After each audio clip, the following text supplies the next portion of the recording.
में चुनाव की तारीखों के ऐलान के बाद अब लव कुश वाला समीकरण एक बार फिर चर्चा में है।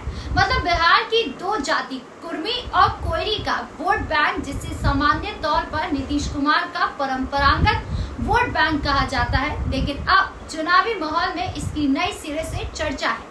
वजह है जेडीयू के पूर्व सांसद संतोष कुशवाहा का आरजेडी में जाना। संतोष कुशवाहा कोयरी समाज से आते हैं, इसीलिए उन्होंने आरजेडी में शामिल होने के बाद जो बयान दिया है उससे लव कुश समीकरण वाली चर्चा शुरू हो गई है।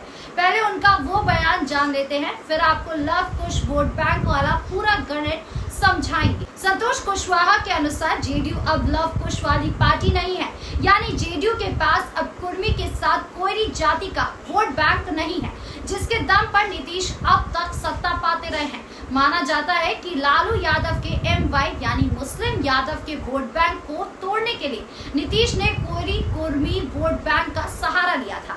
लव कुश समीकरण बिहार की 7% से ज्यादा वोट शक्ति साधता है, जिसमें कुर्मी की हिस्सेदारी करीब 3% है तो कोयरी की हिस्सेदारी करीब 4%। ये दोनों 50 से 60 सीटों पर सीधा असर डालते हैं। पटना, मुंगेर, समस्तीपुर, खगड़िया, सारण, आरा और बक्सर जैसी वो सीटें हैं जहां हार जीत तय करने में कुर्मी कोयरी समुदाय का बड़ा रोल है। अब संतोष कुशवाहा जैसे कुर्मी नेताओं को अपने साथ जोड़कर आरजेडी इसमें सेंध लगाना चाहती है, क्योंकि नीतीश की अगुवाई में एनडीए गठबंधन को इन प्रमुख जाति समूहों का मजबूत समर्थन मिला है। पिछले विधानसभा चुनाव में कोयरी समुदाय के 51%, कुर्मी समुदाय के 81% और अति पिछड़ा वर्ग के करीब 58% मतदाताओं ने एनडीए के पक्ष में वोट डाले। वही महादलित में मूसर जाति के 65% वोट भी महागठबंधन को मिले थे। यानी अगर नीतीश सत्ता में है तो इसके पीछे कोयरी, कुर्मी, अति पिछड़ा वर्ग और महादलित अहम कड़ी है।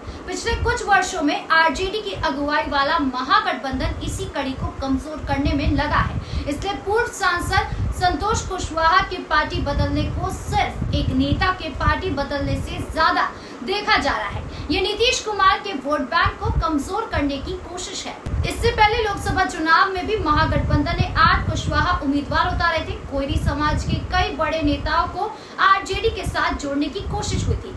यानी अगर कोई कोयरी और कुर्मी वाला समीकरण बिगड़ता है तो एनडीए का तनाव बढ़ना तय मानिए। चुनाव से पहले पूर्व सांसद संतोष कुशवाहा आरजेडी में शामिल करना एक तरह से नीतीश कुमार के वोट बैंक को कमजोर करने की कोशिश मानी जा रही है। लोकसभा चुनाव में भी 8 कुशवाहा उम्मीदवार उतारे थे। कोयरी समाज के कई बड़े नेता आरजेडी के साथ जुड़े हैं। आपकी इस पूरे मामले को लेकर क्या राय है, कमेंट बॉक्स में जरूर बताएं। धन्यवाद।